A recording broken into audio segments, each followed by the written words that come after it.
Lecture du deuxième livre des rois. En ces jours-là, Naaman, général de l'armée du roi d'Aram, était un homme de grande valeur et hautement estimé par son maître, car c'est par lui que le Seigneur avait donné la victoire au royaume d'Aram.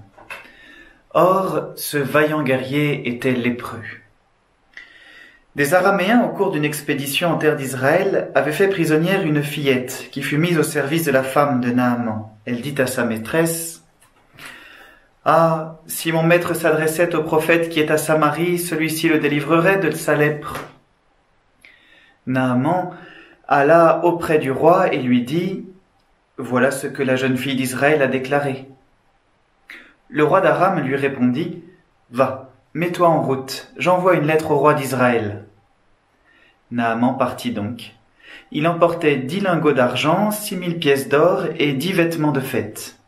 Il remit la lettre au roi d'Israël, celle-ci portait: « En même temps que te parvient cette lettre, je t'envoie Naaman mon serviteur, pour que tu le délivres de sa lèpre. » Quand le roi d'Israël lut ce message, il déchira ses vêtements et s'écria: « Est-ce que je suis Dieu, maître de la vie et de la mort? Ce roi m'envoie un homme pour que je le délivre de sa lèpre. Vous le voyez bien, c'est une provocation. » Quand Élisée, l'homme de Dieu, apprit que le roi d'Israël avait déchiré ses vêtements, il lui fit dire: « Pourquoi as-tu déchiré tes vêtements? Que cet homme vienne à moi, et il saura qu'il y a un prophète en Israël. » Naaman arriva avec ses chevaux et son char, et s'arrêta à la porte de la maison d'Élisée.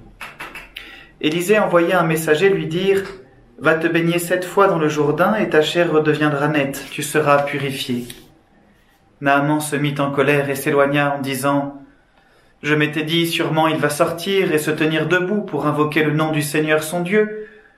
Puis il agitera sa main au-dessus de l'endroit malade et guérira ma lèpre. Est-ce que les fleuves de Damas, l'Abana et le Parpar ne valent pas mieux que toutes les eaux d'Israël?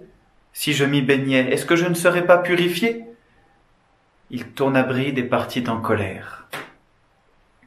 Mais ses serviteurs s'approchèrent pour lui dire: « Père, si le prophète t'avait ordonné quelque chose de difficile, tu l'aurais fait, n'est-ce pas?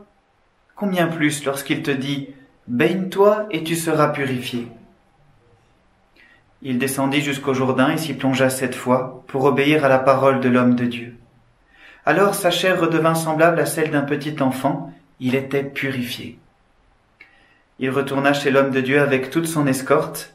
Il entra, se présenta devant lui et déclara: « Désormais je le sais, il n'y a pas d'autre Dieu sur toute la terre que celui d'Israël. » Parole du Seigneur.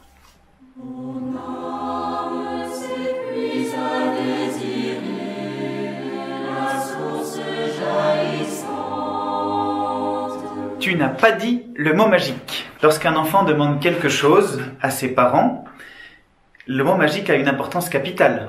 Imaginez un beau plat de lasagne, là, devant vos yeux.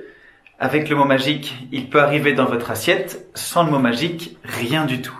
Et c'est compliqué le mot magique. Pour un plat de lasagne, nous serions prêts à chanter avec Mary Poppins « Supercalifragilisticexpialidocious ». Trop long et parfaitement atroce, mais faut le dire et vous serez à la page et plus précoce. Supercalifragilisticexpialidocious. Mais non, nous savons qu'il suffit de dire « S'il vous plaît, maman ». Oui, c'est vrai, je dis « vous » à ma maman. Eh bien nous, les adultes, tels Naaman le Syrien, nous sommes sans doute un peu compliqués et superstitieux, manquant de simplicité.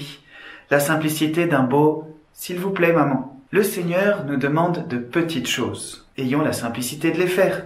Sinon, ce serait douter de la toute-puissance de Dieu.